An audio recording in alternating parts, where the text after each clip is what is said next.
welcome to another episode of Tea with Alsa. Today we are joined by the co-founder of Naked Chips, Jasin Lugjaj. Now, we just spent the last several minutes trying to pronounce your name because you also mentioned that you struggle to pronounce it. Names are hard to pronounce at times. How have you been dealing with your business partners and clients that you deal with, getting them to pronounce your name right? Literally. Thank you for having me, first of all. I've never interfered. I always let them call me whatever they want. For me, it's not a problem. As long as I know that they want to do business with me, I know that they are referring to me. That's the whole point. And it's just hard, to be fair. Like the way how Albanian language is and all the letters we have, the double letters G and J, and it's confusing. And I was like, okay, they can call me whatever they like. Jasin, Jasin, whatever. Because on the surname, not a lot of people try the surname, but yeah. People tend to leave that bit out. Yeah. Yeah, nice. No, thank you so much for joining us today.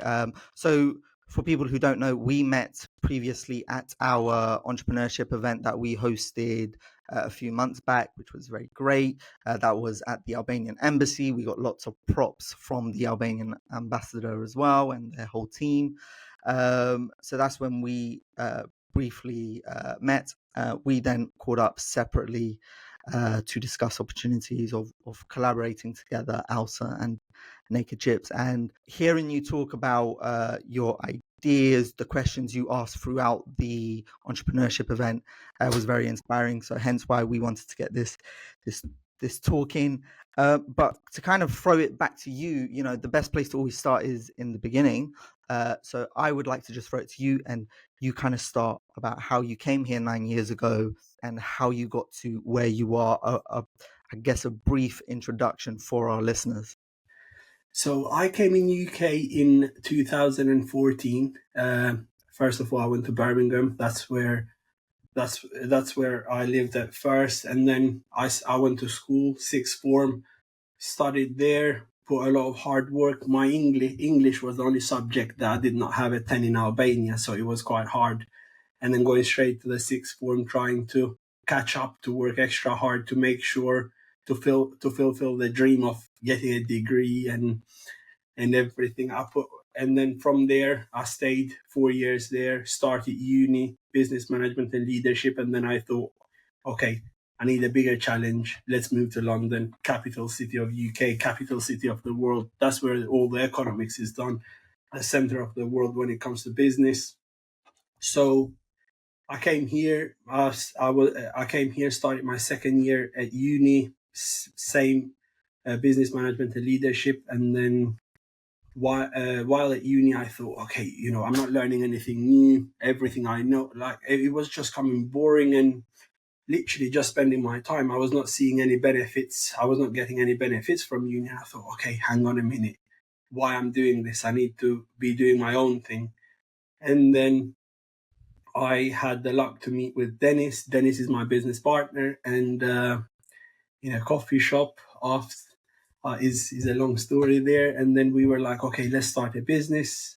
We decided, literally after 3 hours in a coffee shop, we decided to start Naked Chips.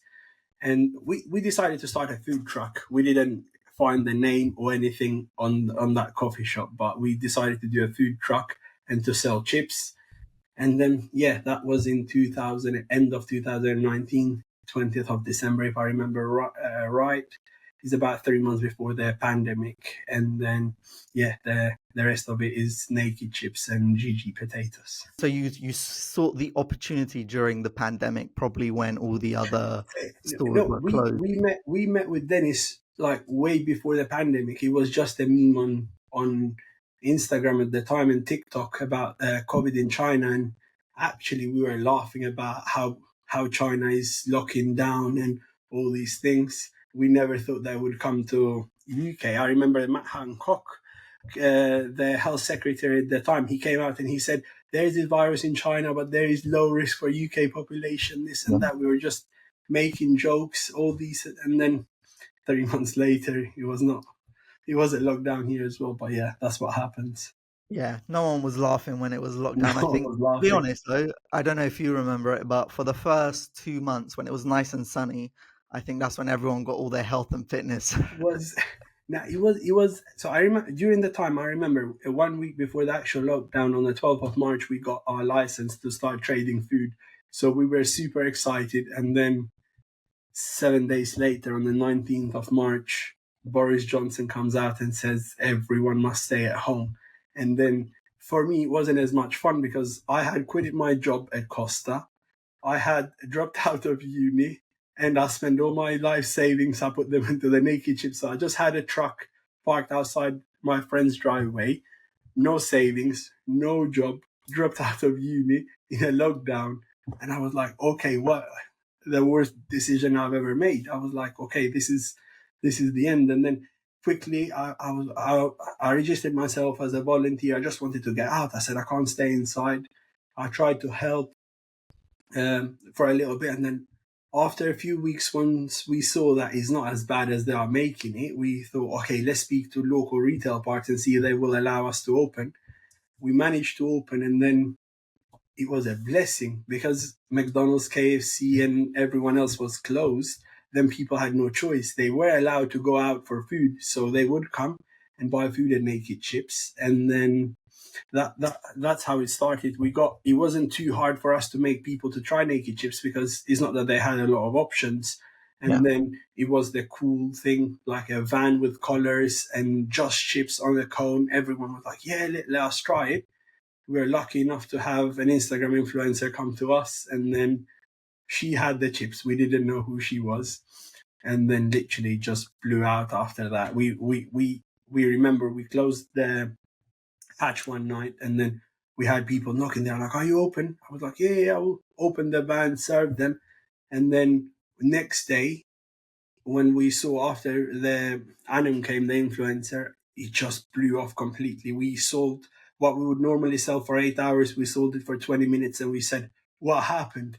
And then it took us a bit of time to realize. But yes, from that day, literally, it's just been growing and growing and growing. So the influencer came along and then just changed your business within a few split seconds, Literally, we driving demand. just took them one story, and then Yeah. it just went mental. Do you still work and collaborate with like influencers across Yes, yeah, social? yeah. Is we all our social media strategies based on that. So we get all the TikTok influencers, Instagram influencers, and we invite them every now and then to come and try our chips and make videos and content because this is the age we live. Everyone spends at least 8 hours on their phone, so we Yeah. have to make sure that we are there, we are seen. Something you mentioned previously, you mentioned that you left university to pursue your entrepreneurship endeavors. When you decide to leave university as an Albanian, how do you tell your parents?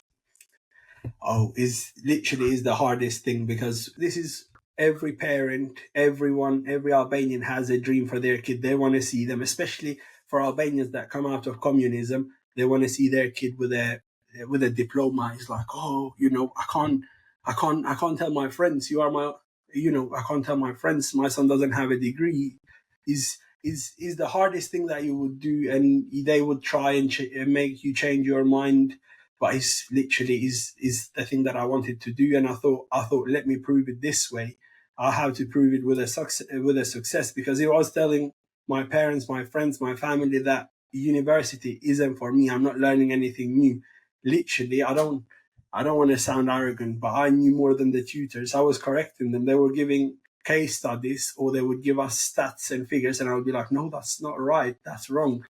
And then they would be like, no, how do you know this? I said, yeah, because I love what I do. I love business. It's not that I do business just to make money. It's just what I love to do. I do it on my free time. I do it when I wake up. I do it when I sleep. It's not like a job for me. It's literally what I like to do. So I thought, let me go this way. It was very hard with my business partner as well. When we were telling his parents and my family, look, we are going to do just chips. They were like, are you stupid? Who's going to buy just chips? You have to put some meat there. People don't buy just chips. And then once they saw how well we were doing, they were like, oh, yeah, this is a good idea. We were like, what about 2 months ago when you said, are you delusional? How you lost your mind? Yeah, I mean, to be honest, to your parents, they have probably not been out during London nights where people just order chips at McDonald's. They don't know. Yeah, they don't know the cheesy chips, and they don't. He's like for everyone. To be fair, like, from everyone from the Albanian community. Once I tell them that this is what we do, they are like, okay. They're like, this guy doesn't know what he's talking about. But then once they see all what we have achieved by just selling chips, then they're like, it is a good idea, you know. Yeah.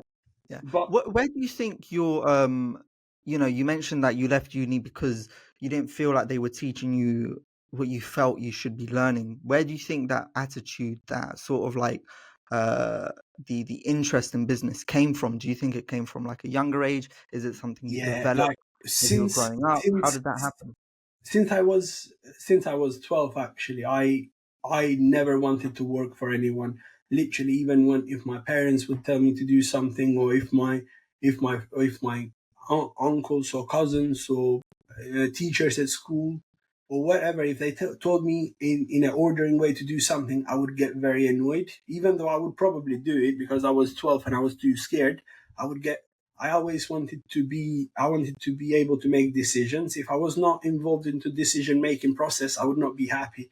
And then I always wanted to take risks. I always wanted to go outside the comfort zone. I always wanted to go outside the comfort box. So I was like, every time I would find a new solution, I would be like, okay, to go to A to B is this way. This is a short way. I'm like, no, I'm going to try this other way. I don't know if it would be good or bad, but I always wanted to try something different. I get bored so quickly, even with the businesses or with a job or with a task. If I do the same task for, let's say, 1 year straight, I would have to change it. Even in naked chips, I have to switch my positions. Otherwise, I get bored and I'm not productive. It's the way how it is. I can't, 3 years at uni, being taught exactly the same thing, it was like just boring. I said, nah, let me take a break from it. Let me try something different. But I think it came, since I was born, I always wanted to take risks.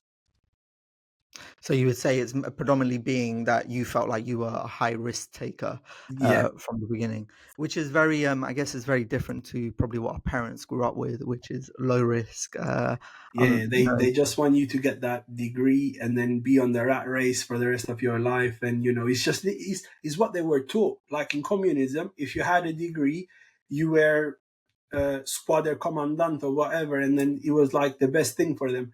When with us today, if you see most of the billionaires, they hardly have a degree, or if you see most of the leaders, they don't have a degree. Or to get a decent job today, no one checks for your degree. So it's just like the times change.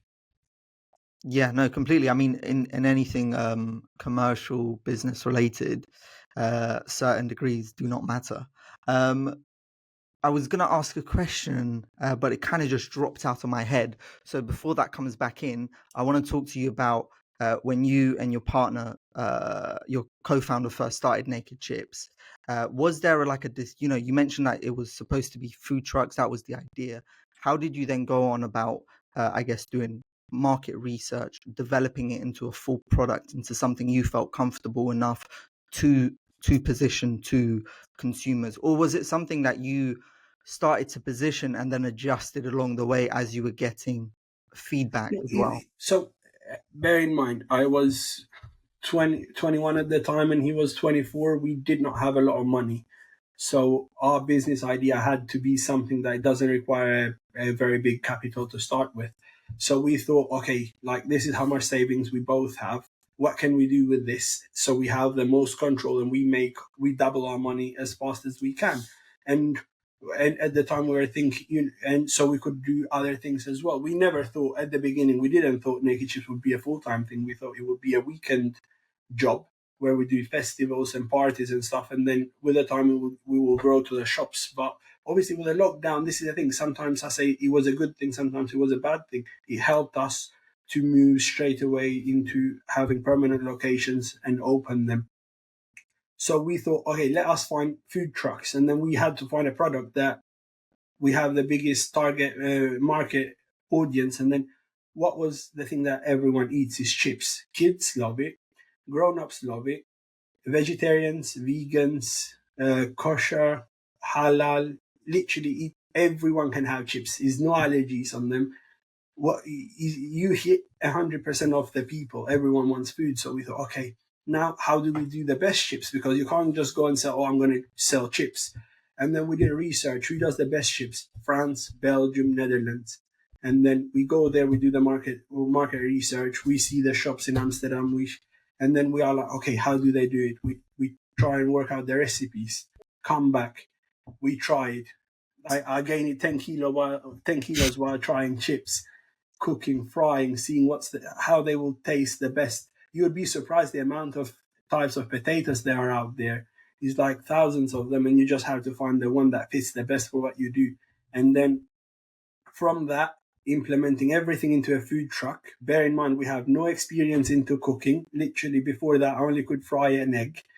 So implementing that into a food truck and making sure that we can serve people. We did so many mistakes. Oh my, like the amount of times we failed and we did it completely the wrong way, but we were there. We were like, let's try one more time. And then, yeah, like that's how we made it now. If you see our first food truck to our seventh one, the changes are crazy. And then obviously now we can bring the price of production down, and we can make it more efficient and a lot faster to serve, and everything is literally just trial and error. You keep trying until you get better at it. Yeah. So how many food trucks are there now? So we have 7. 7 full food trucks. And Yeah. so from the idea, you then went straight to countries that were known to have Yeah. the best chips. You probably learned a lot about potatoes during that time. You probably have some fun facts that you probably mention here and there. So then understanding how the hell do we get these potatoes into a food truck and make it, business sustainable to sell to our consumers. And along that way, you get to 7 food trucks. You mentioned you made mistakes. Out of that whole process, which ones have been the silliest mistakes you made that you could have easily avoided? And which ones have been the necessary mistakes that you needed to make that mistake in order for you to learn? Look, there is no such thing as silly mistakes. It's just like you don't know what you're doing. The way with the design of the van, we put stuff on the wrong place. We thought that we can fit a lot more stuff and do everything on the van, which was not possible. When you have 100 people queuing up, you don't have time to do everything on a small van. You need to have production teams that work on prep kitchens before, and they bring you the stuff there, or the equipment that we used. Every equipment that we used, it was faulty. So that was bad luck as well. So we got our fryers. We spent 3 grand on them, and then we come 1 week later, they break down. That was just because we were inexperienced and we didn't know what fryers are good for food trucks, because food trucks move and drive on the roads, have bumps and stuff like that. It wasn't the right choice. Obviously, you have to do the mistake first and then to learn like we did. But I wouldn't say I never change my mind on what I do. At the time, that I thought that was the best decision, and I have to live with it. When I look back, I just look back to learn. I would not change a single thing. I like it the way how we did it, because we struggled so much, and now when we have these other food trucks and that we can run straight away, I'm like, wow, amazing. On the first one, it took us so much time. It would just break. Everything would start breaking after each other, just because it all comes with experience. And has there been any sort of lessons because obviously you've learned lessons along the way of setting up the more technical stuff, like you mentioned from Yeah, the food truck. something Has there some been any? Yeah, yeah, go ahead. something that I would say, always hire. Don't check the price when you hire someone, or when you get a person to do a job or something. Always go for the one that your gut feeling says is the best. And price is just one thing, because you will regret it later. And then that's what happened with us, because obviously we didn't have a lot of funds at the time, and we thought, okay, let's try and save some money. Well, it was a big mistake, because we ended up throwing the 3 grand fryers on the road Yeah. for some guys to take it for scrap, and we had to buy new ones. When if we decided to spend £500 more at the time, we would have made more money because we were 1 week down that we couldn't sell, plus the stress, and plus we had to buy new fryers for more money. Yeah. That's a very good point. Do you think that comes from uh, when you started the business, you were probably thinking a little bit short term in that beginning where you're like, okay, we'll Yeah, just get yeah. this working now and then we can adjust it later. Whereas, It was like you mentioned, it it was like affected you long term. it comes with our communist mentality that we have as well. We are like, okay, he does the same thing. Price doesn't matter. They just want to do this, that. But price does matter because obviously quality comes with a price. So yeah, it's how it is, to be fair. But yeah, you have to learn. In business is a learning curve. Every day I make mistakes. It's not like I don't make mistakes, and I'm not scared to make mistakes. I make mistakes and I just try to get the best out of them. It's just the way how it works.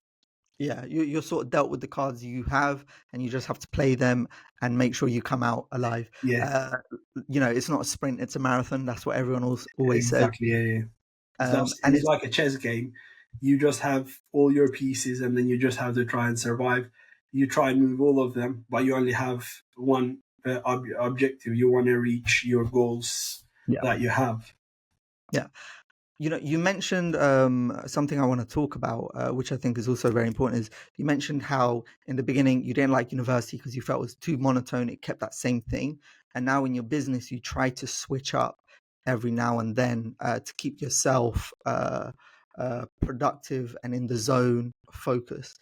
How do you set yourself little goals to make sure you keep momentum going? Because I think sometimes when you start a business, you have an idea, you have an objective, right? You know you want where you want it to go, but how do you allow yourself to compete with yourself with little objectives? Is that something you set yourself, like where you're like, okay, Yes, let's yes, achieve hundred this one percent. objective and then we'll achieve?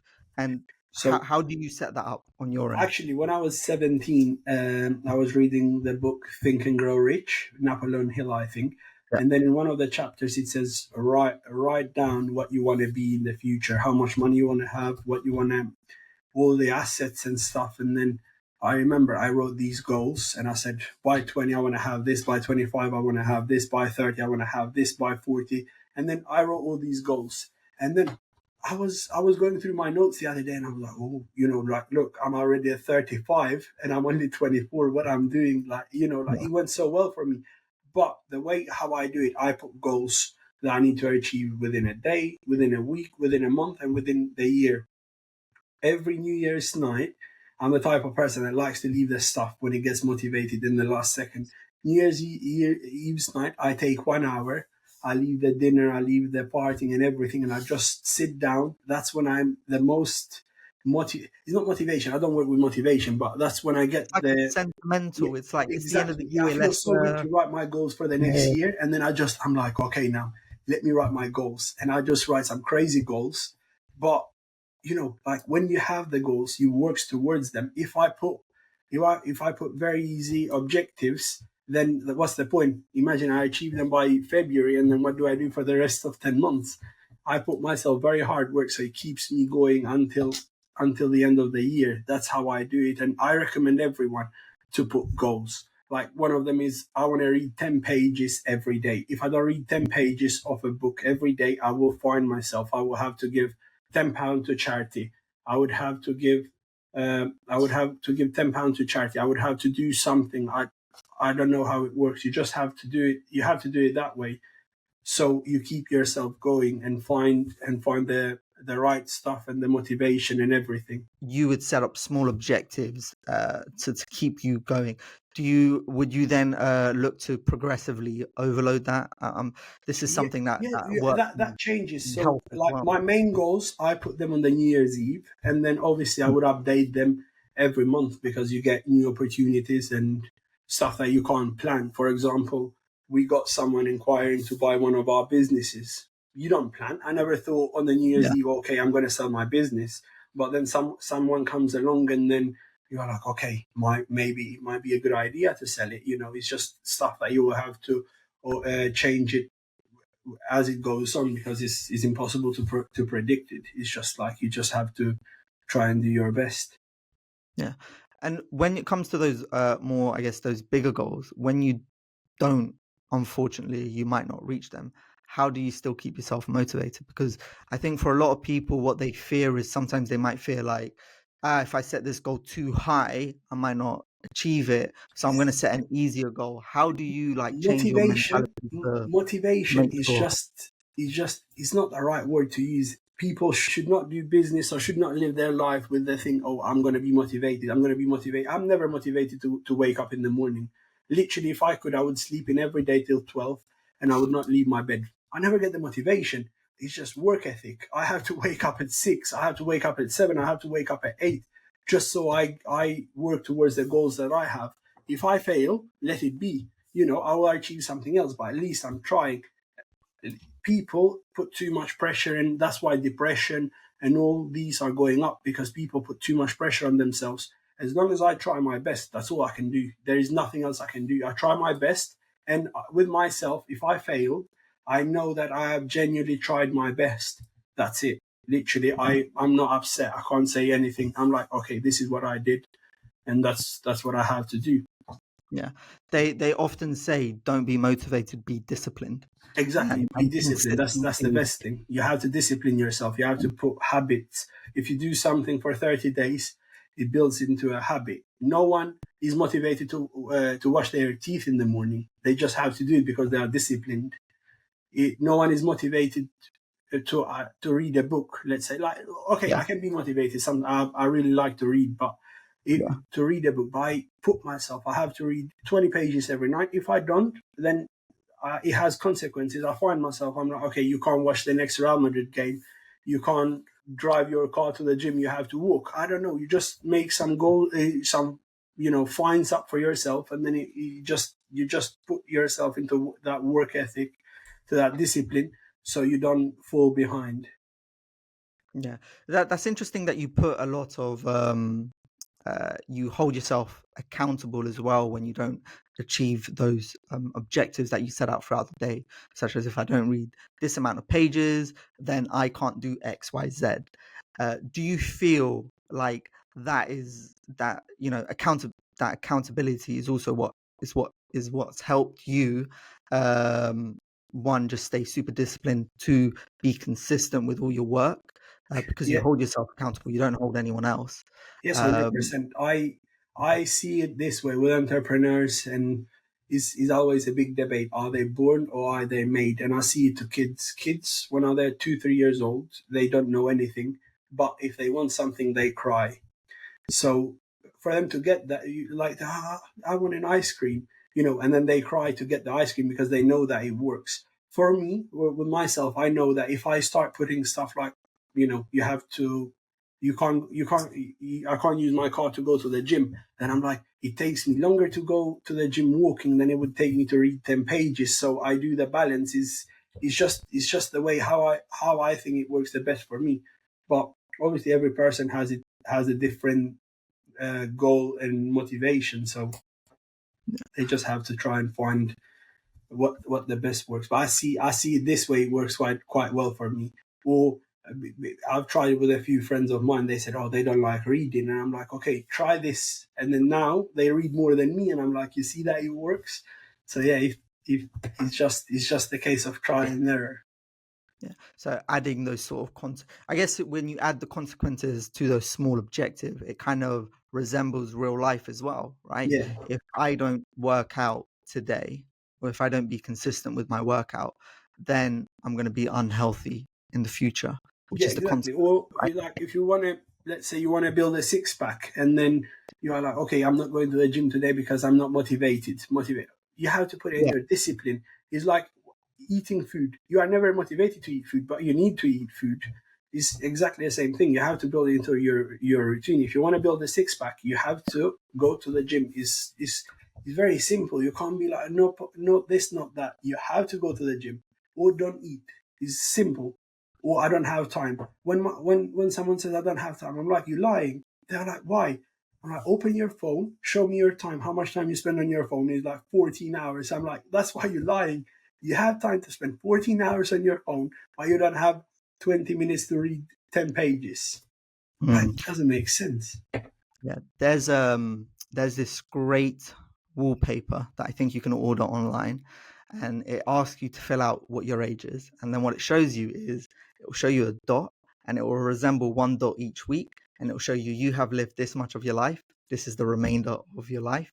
And it's a very, very eye-opening experience when you realize, like, oh shit, like, if I happen to live to 80, I've only got this amount of Yeah, actual exactly. time left.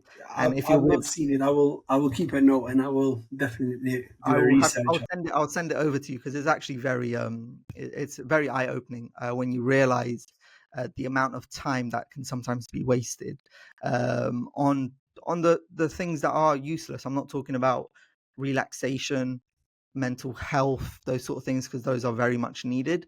But like you said, when we're spending 15 hours a day on our phone just like scrolling through TikTok, I mean, that's a bit This is the thing is unnecessary. phones are the ones that are literally the biggest damage to our generation is being done through the phones, because the our Instagram, our Facebook, our TikTok is our library. So in our library, we have bad examples because we follow people that have a six pack and it's just a photo modified on Photoshop, or they are with they just say stuff that is not true and it can't be true. But that's what our brain thinks and believes. That's why every 1 month I go into my Instagram and I change with the people I follow, what stuff Mm, comes on my feed. Just because it's like updating your library. You yeah, take what books you want to have in your room, or where you have your corner place for the books. That's the books you are going to read. If I follow Kim Kardashian, I'm going to see her.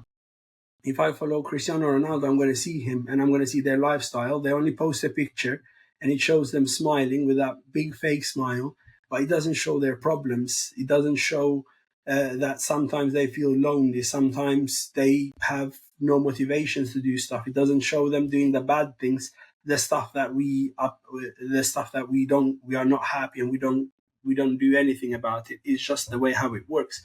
Is we start comparing ourselves to them. We start comparing ourselves to people that have a lot more than us, and it just creates all these mental health issues.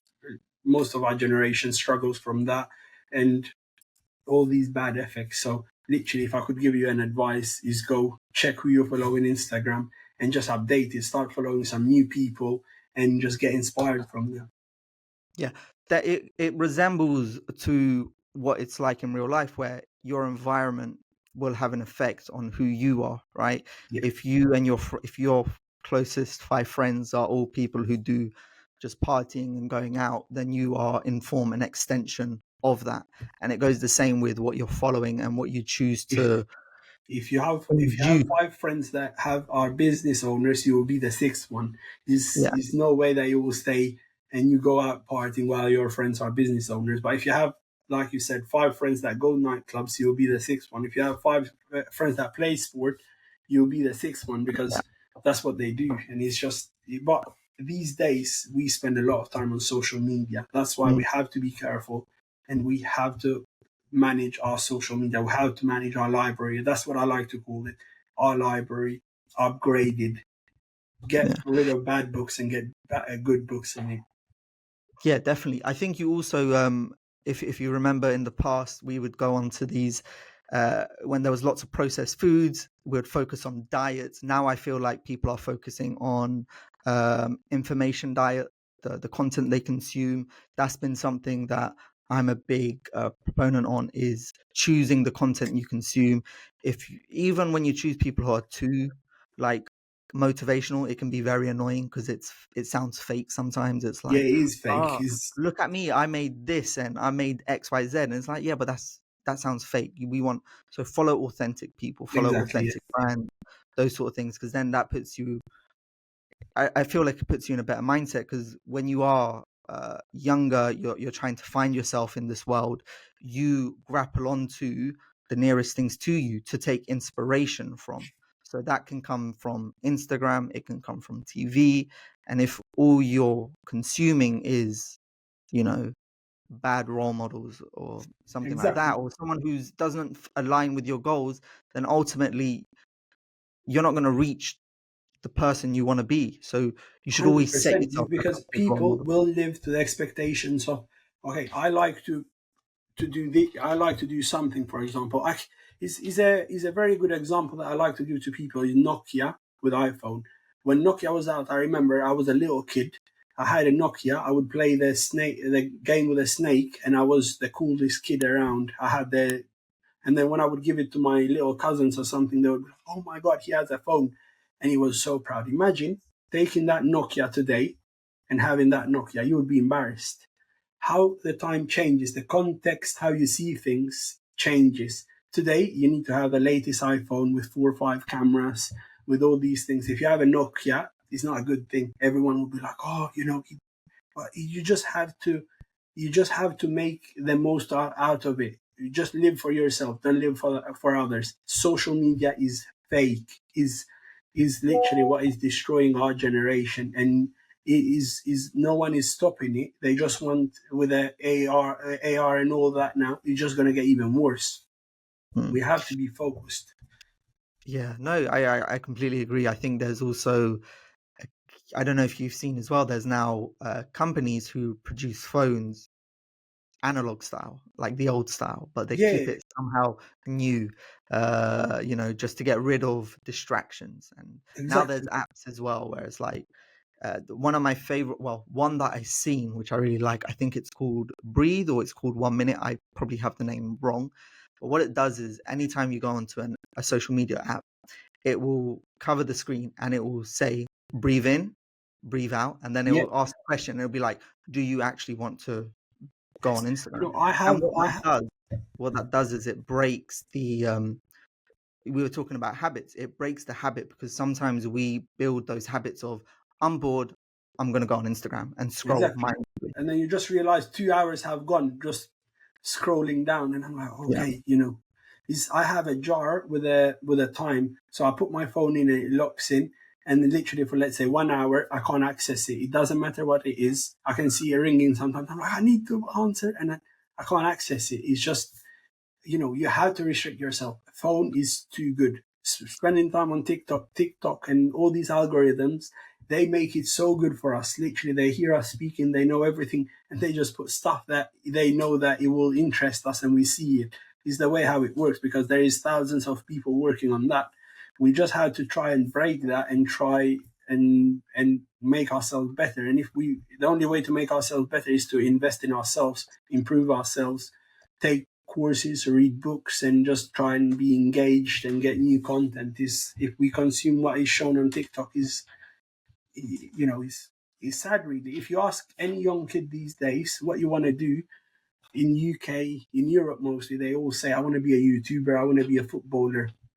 If you ask the same question, they say they want to be engineers, they want to be doctors, they want to do all these things. So we have to try and change this. We have to try to give them an example that doctors, engineers, these are the important stuff that people need to do.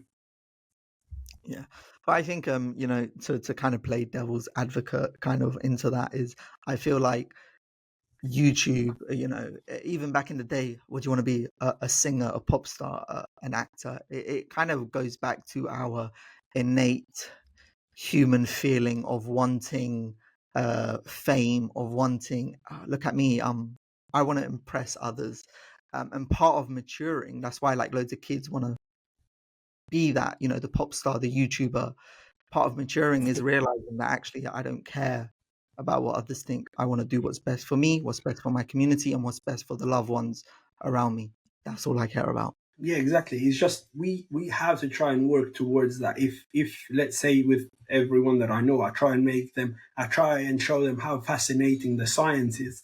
I try and show them this is what they can do. If they are just a YouTuber, it's literally just why would you want to be a YouTuber? You are forgotten. The next one comes along and that's it. If you are a scientist, you help people. You know how good it feels to help people and to save lives. I've not saved any life, but like I've stayed with people that do, and literally just amazing. Yeah. This is kind of a different question, but kind of in relation to what we're talking about. But who inspires you? Is there anyone or past, present, living, dead that inspires you? People, or So it doesn't this have to is be famous, but is there I anyone that don't inspires yeah you? no like, I when it comes to role models, I try just because they would have good and bad habits, and then I'm like, okay, how should I keep the role models? What should I follow? But literally, the last one that I've been lately, especially I've been trying to follow him as much as I can, is Stephen Bartlett. I don't know if you have heard him. He's Mm. the he's the director of the Diary of CEO. He has a podcast where he invites different CEOs and they show their life experiences and then his life as well. How he went to coming from. He came when he was 2 years old from Africa. Came here. He managed to build a company, put it to New York Stock Exchange, and like whole his story is fascinating because it literally is just so much me. When I started Naked Chips and I had the first van, when I went on the 5th of March to get the van from the production company, I was so happy. The first van, I was over the moon. I was not driving, I was flying, not speeding, but literally that's how happy I was. And then when it came to get the second van, third van, fourth van, I don't have that kind of excitement. And it was the same for him. He has a story when he says, when he was 18 years old, he was so broke, he was stealing to eat food, and he goes behind a chicken shop sofa and he finds £13.40. And he said he was so happy. And then when his company goes public on the stock exchange and is valued at 340 million, he's in a hotel in New York and he's slapping himself. He's like, get happy, get happy. He's not getting happy. Same thing happened to me when we started the GG Potatoes company. That was a £250,000 investment, the biggest potato peeling line in London, like all these fascinating stuff that people would be Mm. like, oh, I want to have this, I want to have that. I'm like, I wasn't happy. I was a lot happier when I started Naked Chips with one van than I was at this time. So I thought, okay, relax. I'm doing something wrong. It doesn't make sense. I'm chasing the wrong dreams. I'm not doing it the right way. I need to stop and try and take it to myself. There is not true that more money you have, the happier you are. There is a study that is being done up to with the current climate right now. If you make about £80,000 a year, that's the happiest. Literally, you can't get any happier with the money. Having 80,000 or having £800,000 a year doesn't change much. But up to that scale, so if you get to that point, you can't ask for much because you can't find happiness in the money. Is literally is what everyone thinks. Oh, if I have money, I will be happy. It's not true. Mm. Money doesn't mean happiness. If you have self care, if you have the right friends around, if you can be millionaire and literally you don't have anyone to stay with. There is so many people that I've heard stories with, and I know people that I stay with that are millionaires that have a lot more things and they are not happy because they have taken their life on the wrong way. They thought that having a room full of Gucci and Balenciaga bags and shoes and t-shirts is the happiness. It's not. Mm. What you wear is not happiness. It's literally who you stay with, the people that you can go out for a drink, people that are going to be there if you need something, people that can give you an advice. People take it the whole wrong way. They think money, money, money, and this is what I was chasing as well. I was chasing money. I was going after the money, but it was a big mistake. And I was like, okay, now just play it like a game of chess. Just play to enjoy. Business is just a game. It's not your life. I can fail today and I can start again. But if I let's say my health, if I just stay working and I don't go to the gym, I don't read, I will have depression, I will be obese, I will have all these things. And then if I lose my health is the base of everything. Everything on top will collapse. So Mm. that's why we put our priorities the wrong way. We want to post pictures on Instagram so other people see us happy. We want to work hard so people think we are money. We want to buy the Gucci bag so people think, just to please people. We don't even like it probably. I know someone does not even like the Gucci bag. He bought it, spent 1 grand on it. He's like, oh, but I just want to post it. I'm like, it doesn't make sense. Just do with 1 grand, go on holidays, go is where we live as well. I had a friend, she went to India, to this one of the poorest places on earth, and she said kids there had no clothes, had no food. They would eat from the rubbish on the point where all the rubbishes of that city go. They would eat from that, but they were smiling. She said she was like, no one was begging for money and they were smiling. Imagine, because their priorities are different. They just want to feed and have fun. When with us, we want to have Gucci bag. It's just the stuff that we prioritize in life. That's why sometimes when we get overwhelmed, we need to go into another country. But don't go in Europe. Go in Africa, Asia. See how the world is for them, because we don't know how much people struggle. We have the best life, and we are not thankful. We just compare ourselves to Cristiano Ronaldo and Kim Kardashian, when we should do the opposite. If we compare ourselves with kids in India, and they are a lot happier than us, they don't.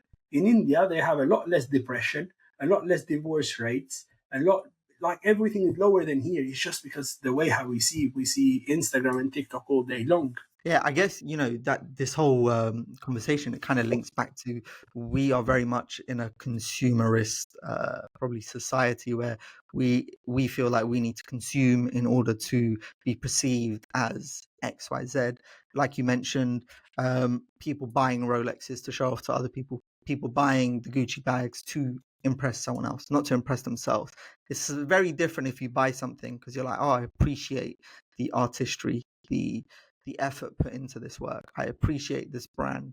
But like you said, people aren't doing that. They're doing it to flex. But it's, in a weird way, it's not even flexing to other people. It's sort of like, I always feel like a lot of the time it's, they have yet not figured out who they are themselves. So they are Exactly. trying to push it to They are someone else. trying to And be someone else. it's like, They are trying to, oh, this will make me sound cool, because obviously it comes with a lot of things. Maybe when they were kids on the mm, playground, they were bullied, someone else was this, and then they were like, oh, how do I prove to them, how do I show them that I'm the stronger man here, I'm the stronger person. I'm like, there is no way to prove it. It's just, you just have to work hard and prove it to yourself. You have to be a better version of, this is what I do. I compare myself to the day before. mm, I have to be better than I was yesterday, and I have to be worse than I'm going to be tomorrow. That's the only person I compare myself with. I can't compare myself to you because, I don't know, you had a different lifestyle, you had different opportunities. I have different opportunities. The one that I can compare myself is with the myself that I was yesterday. I have to be better than I was yesterday because I have exactly the same opportunities. I just am a one day older, so I need to be better. That's what people should focus on. Try and be a better version of yourself every single day. When you wake up, just be like, I have to be better than yesterday, and just try and beat yourself. Don't try and beat your Instagram friend with the followers, or just don't try and buy a more expensive bag, or just more expensive shoes, or I will go to Paris because my friend was in Paris. So just do it for yourself. I mean, if you start doing that, like you said, if you start going into, oh, I'm going to do this to impress someone else, once you get to 1 million, there's going to be someone with 2 million. Then there's going to be someone with 3 million. They're endless. Look, So I remember it's endless. when I started Naked Chips. I said, this is what I thought. I thought, if I make this amount of money a day, I'm gonna be the happiest person ever. I got to making that amount of money, and I wasn't happy. I was like, I want more. And then you make that more, you want more. And, or, I don't know, like, you in life, you say, when I was a kid, I said, if I buy a house in London, that's it. I've made it in life. I'm not Yeah. going to work anymore. I'm going to retire. I bought the house. Literally, I was excited for 5 minutes, and then I was like, nothing. So we try to find our pleasure in the wrong places. This is the worst thing. Literally, it's impossible. We need to change our mentality. Our pleasure is to get socializing with people, to go out with friends. Is not posting a Gucci bag on Instagram. Is Yeah. not buying the latest Jordans. Is not, it's just something that hopefully will change, because otherwise we are gonna go to a depression as a whole country. Yeah, no, I think I really like this discussion of topic because we've rarely, I mean, we do hear about it here and there, but it's not something that is sometimes openly discussed because, like you said, when you start a business, you kind of focus on the everything you can control, making that business successful, the ins, the outs, technical details. And I think we sometimes forget, in order for the business to run smoothly, the founders, the owners, the people working in that also need to be, foundationally proof. And that means mentally. If you have a business owner who's a little bit cuckoo and is a little bit too flashy, that could also trickle down into the business as well, because they might want to do something egocentric with the business. And we tend to see that a lot with businesses that do end up failing. They might end up taking too much debt because they get cocky. Because as you know, the way you run yourself is the way you. I'm a firm believer in the way you do anything is the way you do everything. So if you yourself in your free time are lazy in your business, you will also be lazy. You will cut corners.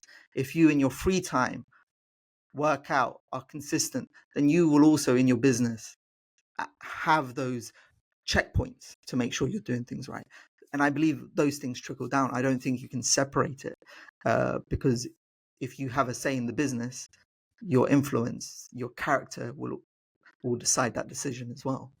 Wouldn't Yeah, you agree with that? 100%, 100%. It's you see the good weather is seen in the morning, they say in Albania. So is things that we have to take into consideration and try to put it into habits.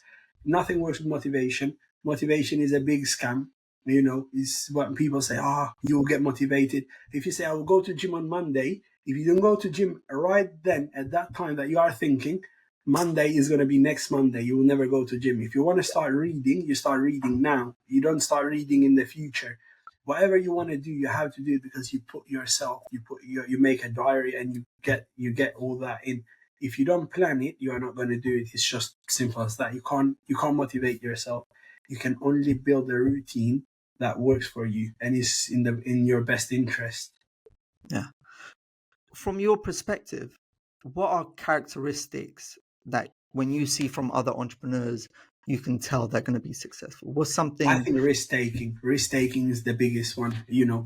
Thinking outside the box and taking risks, because when it comes to entrepreneurs, every decision they make, sometimes there are decisions that you take on daily, pretty much every week. When you are a business owner, that you can make your business go bankrupt. You can run out of money, or you can take a wrong decision that you will burn out so much cash that it will be a problem, or you sign a lease that is more than you can afford and is not going to do you a return. But it's always all that, knowing that you're going to take risks. Literally with us, we just, every time we were like, okay, let's go, let's take the risk, let's expand, let's do this, it wasn't, oh, but what if this doesn't make money, what do we do, if you start thinking about bad things, if I want to walk to the gym, I can be run over by a car. If there is that way, if I drink a glass of water, I can probably die is a risk. People have done it before. You should have to take it. In business, it's obviously a lot more common, because it's just, you have, at the end of the day, you have to take calculated risk as well, because we have 27 members of staff. We have to make sure that they get paid every 2 weeks, like we pay them. We can't just be, let's just spend all the money and then we will ask them not to be paid for 6 weeks, because it doesn't work like that. But risk taking is what I think makes every entrepreneur, the more successful you are, the more risks you take, the more you fail. Decision making, a lot. I see why are NHS so bad, because decision making in NHS, it takes 3 years. By the time they make a decision, that thing is out of date. In naked chips, we take decisions instantly. We don't take 3 days to make a decision. We are like, okay, how do you feel about it? Do a few research, check your bank balance, and then make the decision. When you see the layers of how their structure is, you will see how bad the companies are. If you see every government organization is so bad right now, it's literally just because, that's what I think, at least, in decision making. How can NHS pay a doctor £5,000 for a shift, just to cover a shift? In decision making, if that was in my business, I would be like, just fund it, just get it somewhere. You can't pay £5,000 for a shift. But because of the way how their layers of decisions, for them to bring a doctor from somewhere else, they have 100 people to sign it. Then obviously they do the mistake, and then they have to lose money, and then they have to have 7 million people on the waiting list. Is the faster you can make an organization, the faster you take decisions.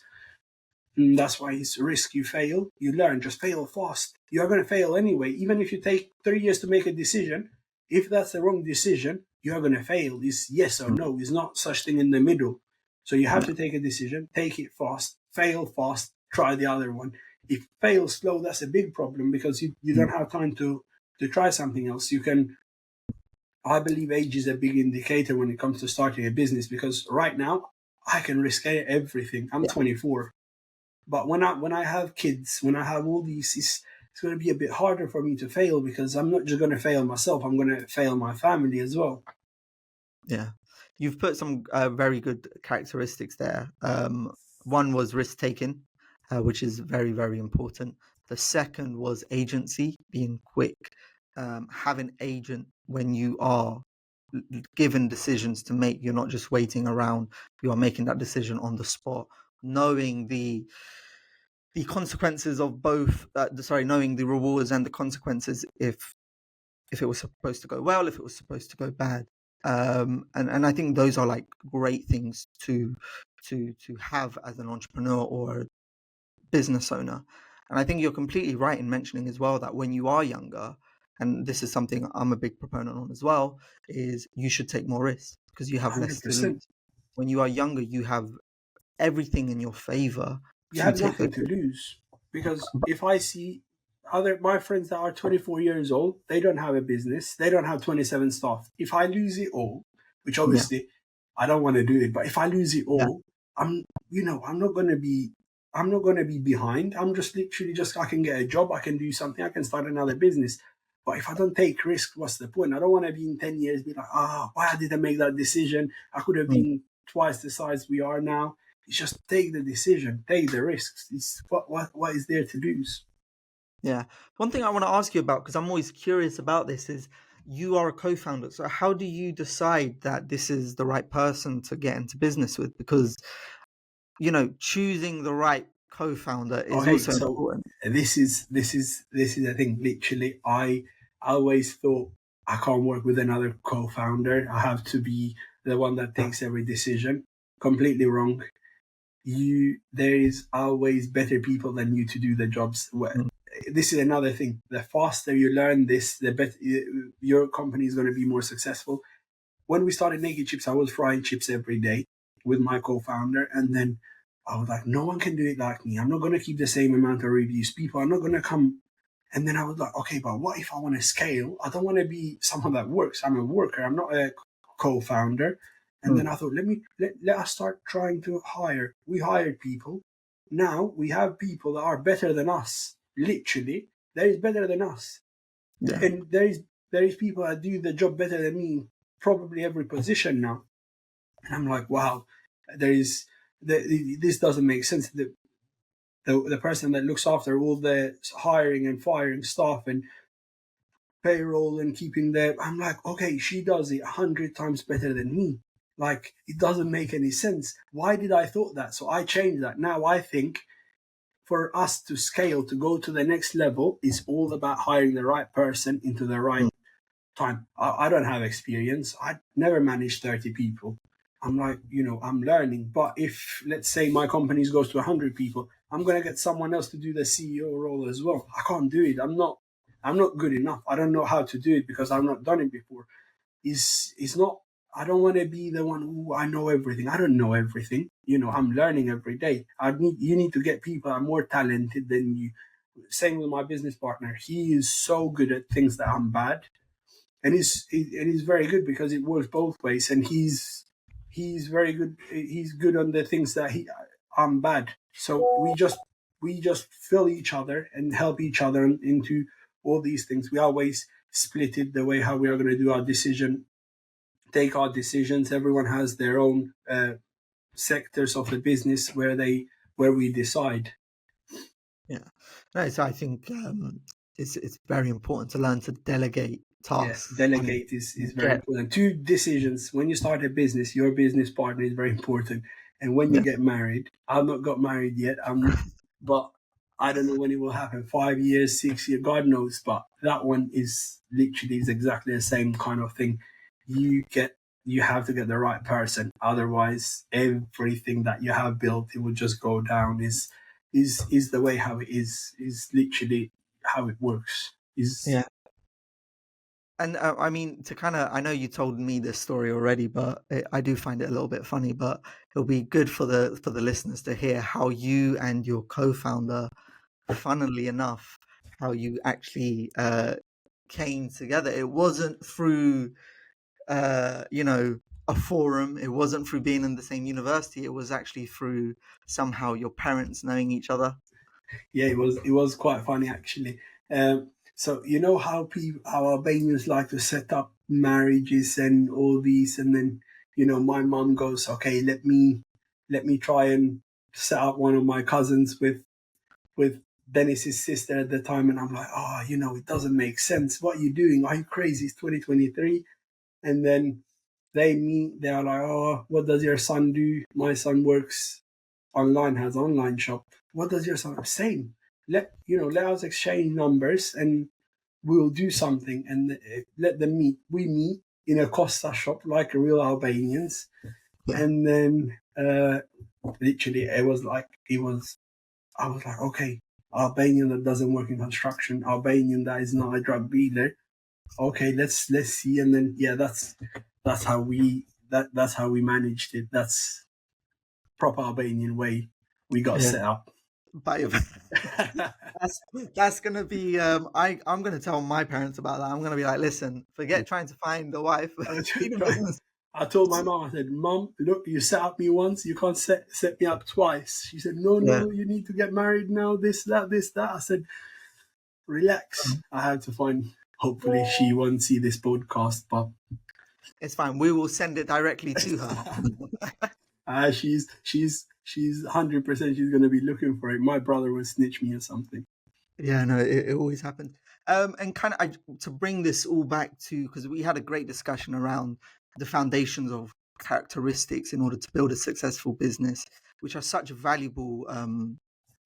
They're really valuable to talk about because sometimes we can jump over them, we can ignore them, we cannot put too much focus on them. But to kind of take it back to Naked Chips, give us some insight into where you guys are now, what you guys been doing over the past years, what you guys have been expanding into.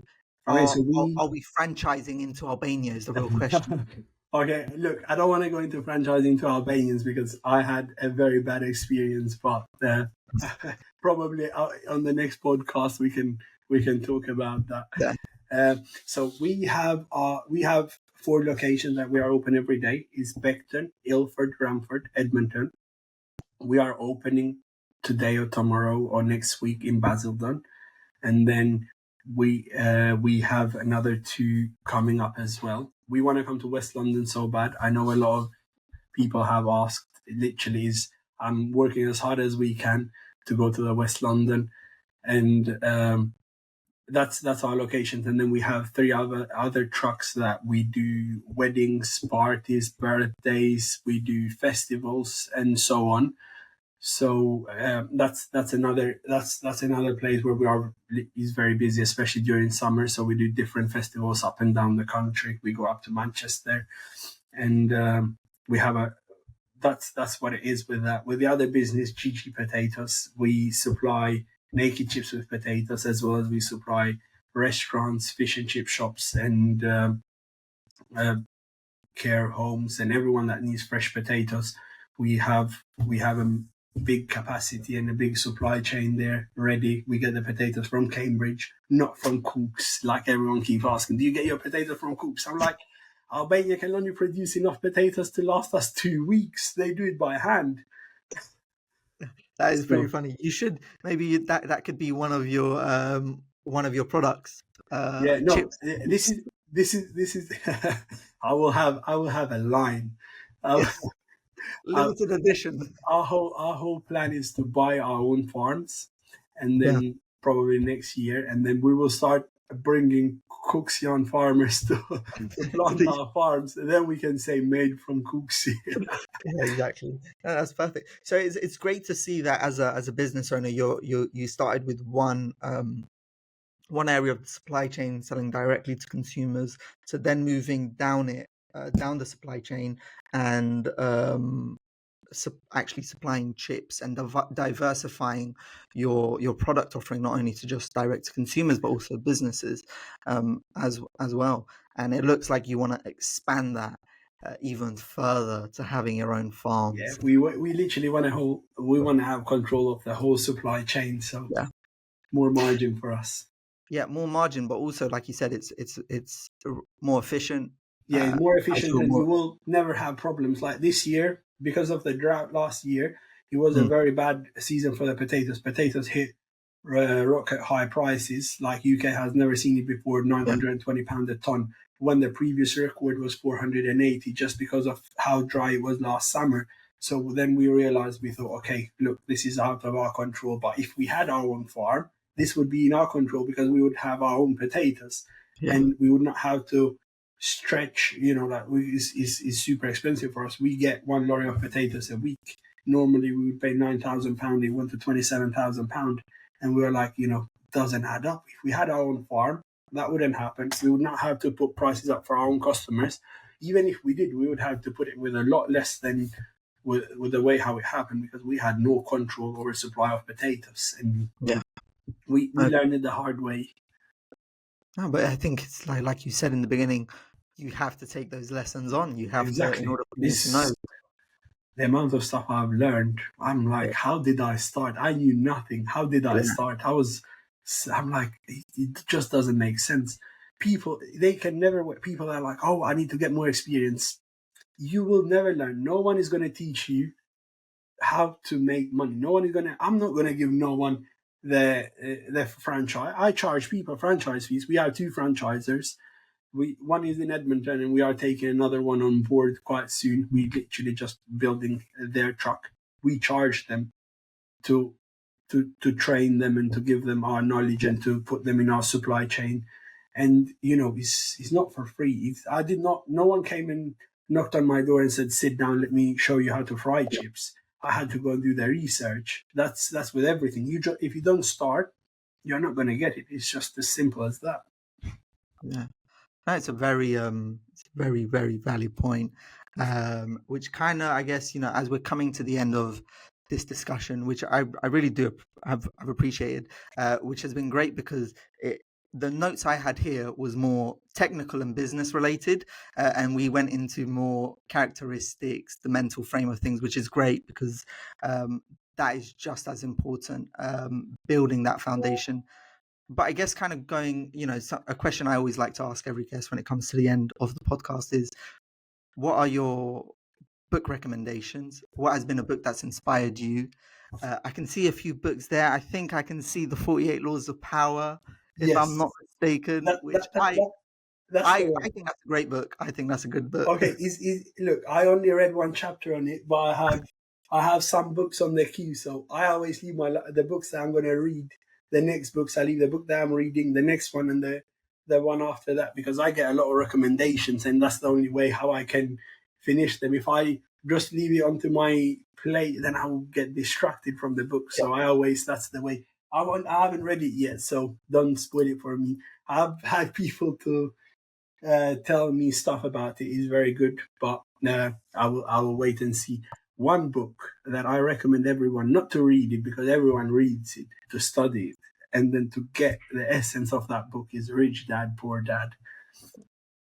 Once you understand the book Rich Dad Poor Dad, you about understand it, not just read it. Because I bought about 50 of them books and I'll give it to my friends, and about 5 of them know what it actually means. I know every one of them read it, but is the way what it actually is, to understand the rat race and how to get out of rat race.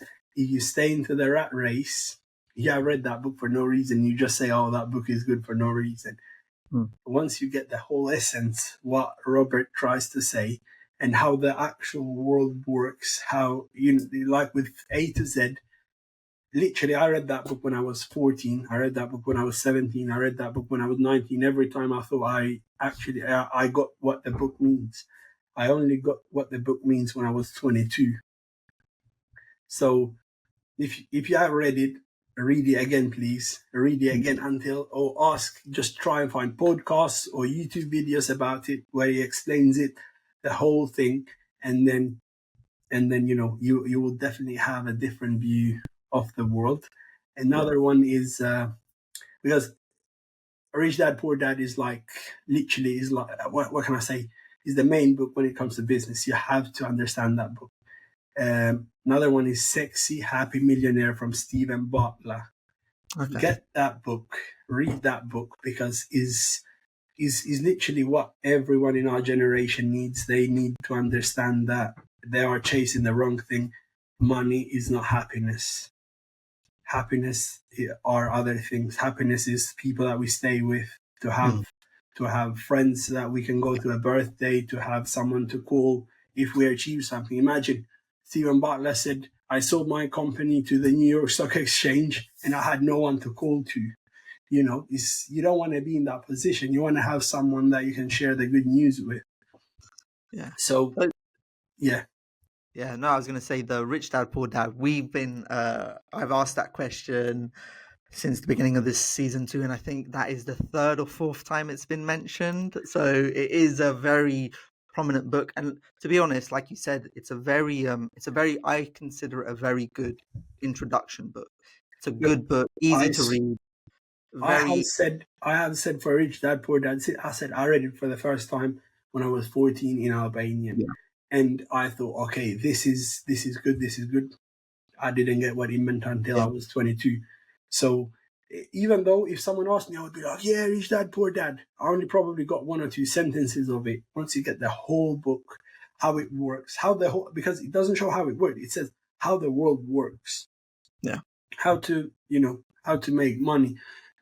Is another one, actually. I think I should mention it. Yeah, go Is on. I because why I'm here is just because is I will teach you to be rich. Ramit Sethi.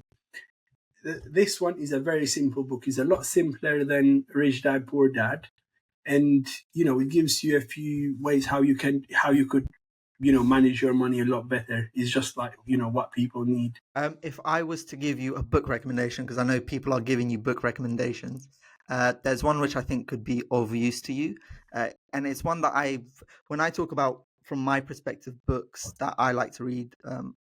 There's loads of books which I think are very interesting. They make great points, but when I talk about the books, I'm talking about the books that have made an impact to the way you look at things. And one of them that I recommend to a lot of people is called Shoe Dog. I don't know if you've heard of that book. It's about the founder of Nike, and that whole is Okay. the beginning of how he started Nike, and it's Okay, one of so the I best. have that book on my list, but I need to check if I have it here. I Uh, don't have it here. I have it on my list, but that that book. When I read that book, and you learn how Phil Knight, the founder, the yeah, creator, he started it, and it's the he book went. with the Nike logo, right? Yep, Shoe Yeah, yeah, Dog, the one yeah, with, yeah. and he started it, and he went from, because the company was called Blue Ribbon Sport before it was Nike, and you understand this thing where it's like, oh my god, this whole thing is a marathon. There is nothing here that is. I read this book about how he started. I never once, throughout the whole thing, I was like, this guy just went from one struggle, one loss to another loss to another loss Exactly. to another loss, and it's People, a if really good book. if people see on my Instagram, they only see the good parts. Oh, I'm opening a new shop. I don't post there when a fryer breaks down and I'm there at 2 a.m. with a gas engineer trying, please come because I want to open the shop the next day, trying to fix it up. I don't post that. No one posts their struggles. Yeah, I'm not even thinking for Instagram when I'm super stressed trying to fix a gas pipe at 2 a.m. Or when, I don't know, when the delivery driver just takes the deliveries in the wrong place and messes it all up, or leaves them in the wrong place, or when 27 tons of potatoes come all rotten and they stink because potatoes stink, and then you have to try and find a way to get it out of your warehouse. I don't post that. I only post like stuff that is achievable, and people think, oh, he's living the life. They don't know. Being a CEO, being a founder of a business is the worst job you can do. You have everything A to Z under. You have to take a decision. Literally, there is not something that you can't. You have to be involved in everything. So, don't see it that way. But it's a marathon, like you say. It never ends. yeah. So to end it off, it's Rich Dad Poor Dad, which has been already nominated loads of times in this Yeah. podcast.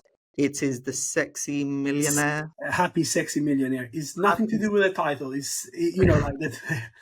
But yeah, Happy Sexy Millionaire. And And then then the third one was I will put this one just because I would not say I like the frame. It's very simple for everyone to understand. You can be a teacher, and if you read this book, it just changes the mind of how money works, and it gives you a very simple structure on how to spend your money. And I think it would be good because it actually tells you how you can make more money with what you actually have. yeah, definitely. And then the one I recommended to you, which we will catch up Yes, on I about will. in a Look, month's I time. should. I'm going on holiday, so I'm probably going to finish them 2 books, and then end of August I should start here reading that one. No, definitely.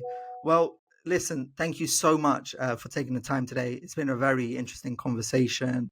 I'm excited to see how you guys grow in the future. I'm excited to see you guys come down to West London. I would definitely be sure to be first in line to get those Thank Cook's you. potato chips.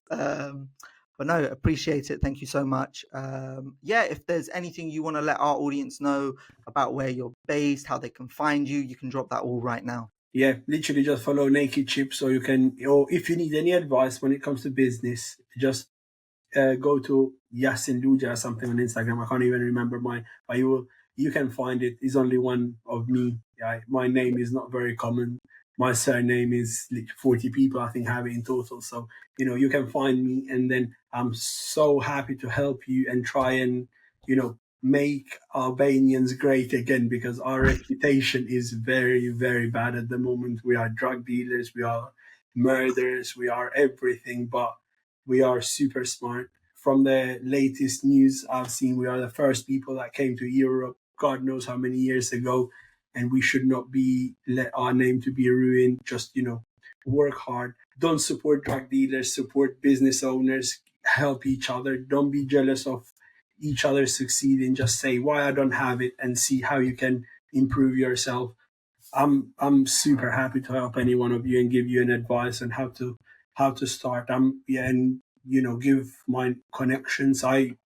Network is very important as well, and we have quite a big network. We know quite a few people because we do business with we do business with a lot of other businesses, Yeah, and I know people in a different field, so I'm open to help. definitely. Well, thank you very much.